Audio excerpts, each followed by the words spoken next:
video, I'm gonna go over some Korean beauty things that I've noticed sometimes people tend to get wrong, whether it's makeup or skincare. So I'm just gonna share with you guys some things that I've noticed and share with you guys the proper way to use or do certain Korean beauty things.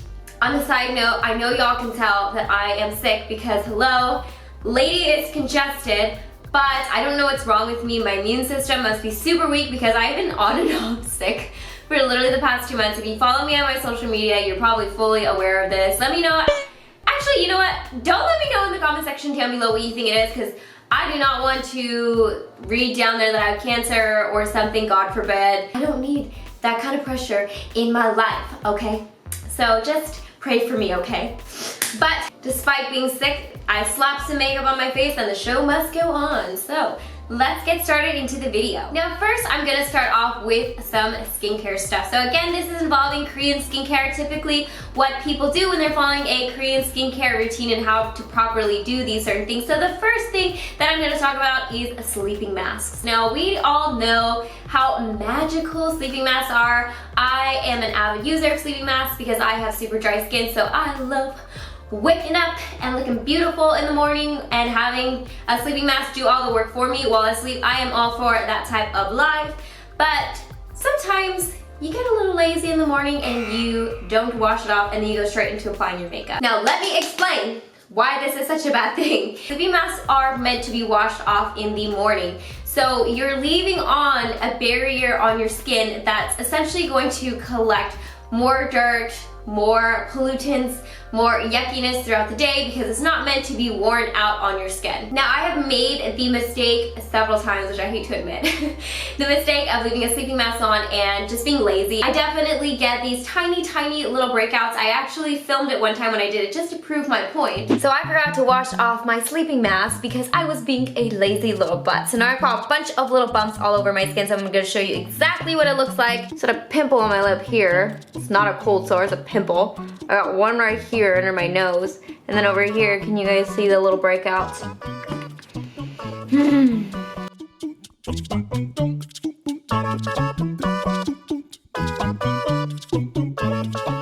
Thank you, Past Morgan, for relaying my point. That's not how they're meant to work. They'll end up preventing your skincare or your sunscreen or your makeup from applying nice and evenly.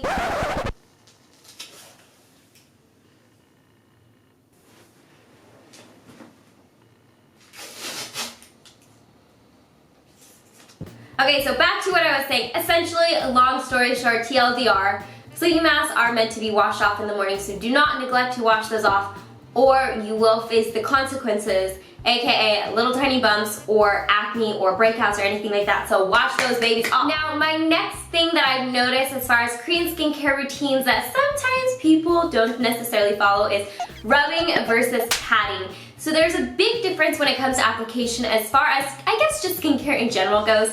And for most Koreans, you'll notice that we pat our skincare in. And there's a reason for that. We don't just think this is a good look on us.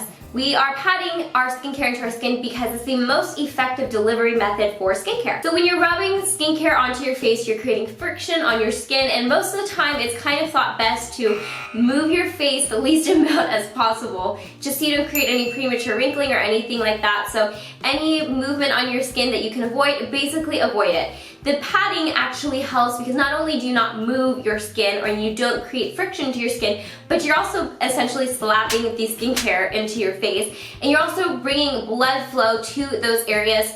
And the thought behind having more blood flow in your skin is it brings up more nutrients, it brings up more blood, all the kind of stuff that blood carries. I'm not a science major, so I'm not exactly sure all the stuff that it brings up, but the blood flow to your skin is supposed to be very good for your skin. And I don't know, for me it just feels wrong anymore to just rub my skincare in. It just feels barbaric. Following that, another Korean beauty thing that I've noticed people tend to skip or neglect is removing our makeup. Now, I'm not talking about going to bed with your makeup on, because at this point, my friends, if you're sleeping with your makeup on, shame on you because you know how bad that is for your skin. However, there is a method when it comes to removing your skincare that most Koreans follow that is meant to be the most effective way to not only remove your makeup, but it also helps your skincare after become more effective for your skin. Have you guessed what I'm talking about yet? I am talking about double cleansing, my friends.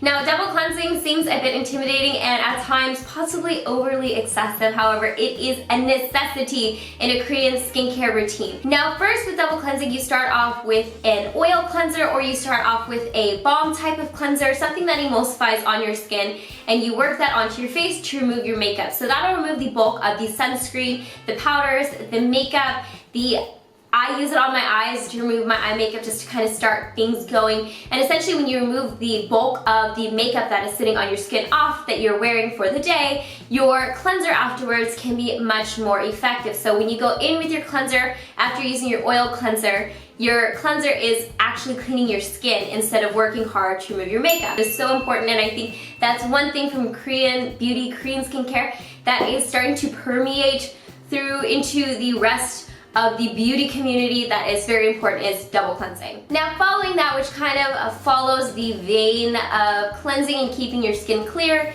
is toning. Now, I think a lot of times toning is overlooked. However, in the Korean beauty community, toning is an essential part of a skincare routine, no matter what type of skin type you have, because most people tend to strip their skin. They throw off their pH balance of their skin, and so what toning does is it basically replenishes anything that you've lost from cleansing, any over cleansing that you've done. It helps balance out your skin, and it also preps the skin and makes it ready for the skincare that you're gonna apply on afterward. So basically, if you're not toning your skin, you're not only throwing off your skin, but you're also throwing off the skincare and the effectiveness of your skincare that you're gonna apply afterward. Now, kind of in line with toning, this is also going to be something that coincides with toning the skin that I've noticed that a lot of people do incorrectly, and it is how you're applying your toner onto your skin. So I have noticed that a lot of people will basically scrape their cotton pad across their face like they are trying to scrape their face off and like they're hoping that there's a new face underneath. I have no idea.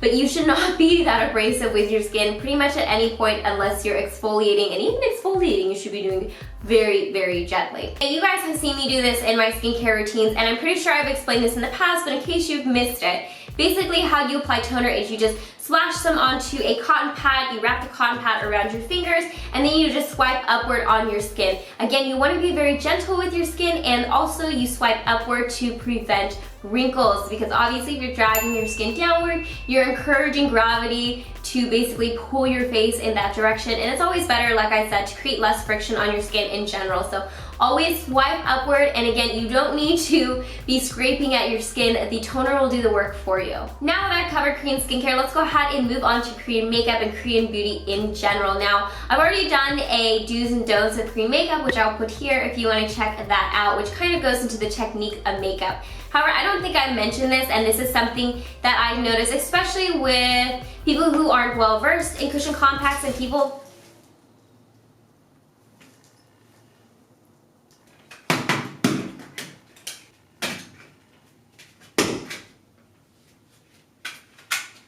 Come on, background, let me have my moment. Okay, so back to makeup. So I've noticed this a lot of times with people who are not well versed in cushion compacts or who don't necessarily know how to use compact cushion foundations. And that is swiping that puff when you should be patting it. You're just not utilizing the technology of the air puff. So if you're patting the air puff on your skin, you'll notice that the coverage is a lot more higher, that the foundation looks a lot nicer, that the actual texture of the foundation on your skin sits a lot nicer, and it kind of gets into the grooves and the pores of your face a lot nicer. So just be sure to pat that baby on. You'll just notice a world of difference when you do so. Now, the last thing that I'm going to cover in the Korean beauty things that you're doing wrong is something that I actually don't do personally. However, I've noticed it's very popular in Korean beauty and Korean makeup, and I just want to put this little PSA out there for those of you guys who might be using it to reevaluate if it's really worth it, and that is using eyelid tape. Now, I know eyelid tape is very appealing because it's a temporary fix to something that you might not be the most secure about. You know, it creates the double eyelid, and it creates the effect that your eye is much bigger. However, if you look into it and do a little research, you'll discover that unfortunately eyelid tape has a tendency to create droopy and saggy skin on the eyelids, and it just creates more long-term problems than it's really worth for that fix of having a double eyelid for a couple hours or a day or however long you wear it, and then you end up with saggy or droopy eyelids. It's the same kind of idea as the reason why they say don't ever pull on your eye when you're drawing out your eyeliner. It's the same thing as using the eyelid tape, except with the eyelid tape you're wearing it all day, and depending on how long you wear your makeup, it can be anywhere from like 8 to 12 hours, which is a long time to be like holding your eye, you know, taut when you're applying your eyeliner. So just be aware of that. I know a lot of my viewers are younger, and a lot of times things look great and appealing and you see people doing these types of methods, but be sure to always do your research and just be aware of the side effects for some of the methods that you're choosing to do. So just keep in mind, eyelid tape does have the nature to pull at your eye, which means wrinkles and premature aging and saggy eyelids and drooping and all that kind of stuff. So just be sure that you're keeping that in mind if you choose to use it or not. And yeah, like I said, I just want to put this PSA out there and let you guys know about that. Alright guys, so I'm gonna head out before my background falls again and makes me look like a fool.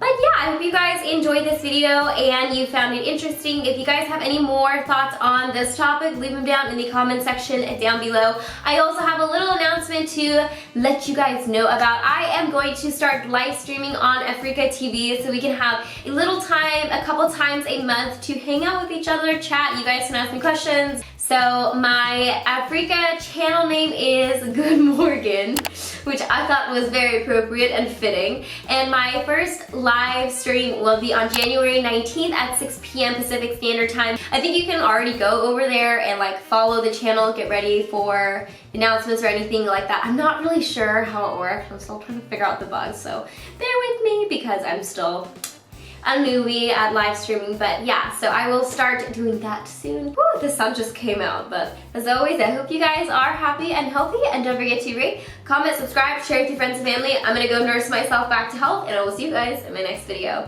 Bye guys!